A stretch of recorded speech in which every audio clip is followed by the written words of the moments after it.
के भूतनाथ में भोला बाबा के जल उठैबै बेर पिपरा घाट में भोला बाबा के जल चढ़ैबै।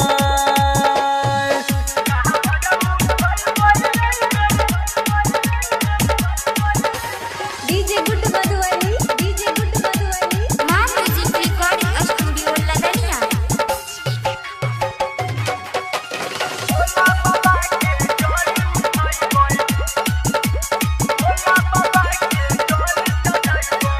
सिमरे राजनगर के बमनी जे लाके जाइता फटकमा बाबू बरही के बम हमर आही लाइता। सिमरे राजनगर के बमनी जे लाके जाइता फटकमा बाबू बरही के बम हमर आही लाइता। कहा बड़ उठैबै भैया के साथ में कहा बड़ उठैबै चाचा के साथ में बाबा के जल चढ़ैबै चाहे के भूतनाथ में भोला बाबा के जल उठैबै बेर पिपरा घाट में भोला बाबा के जल चढ़ैबै।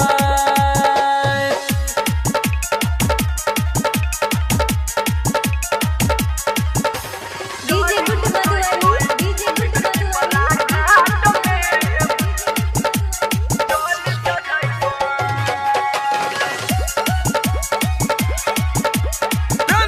शंकर भगवान की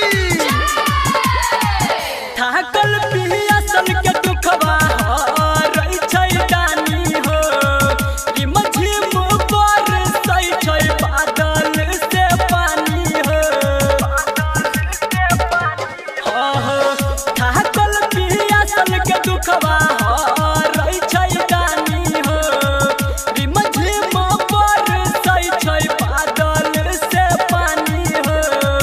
कहा बड़ उठैबै बेर सूरज के साथ में कहा बड़ उठैबै संदीप सुमन के साथ में भोला बाबा के जल चढ़ैबै चाहे के भूतनाथ में भोला बाबा के जल उठैबै बेर पिपरा घाट में भोला बाबा के जल चढ़ैबै। कहा बड़ उठैबै बेर रंज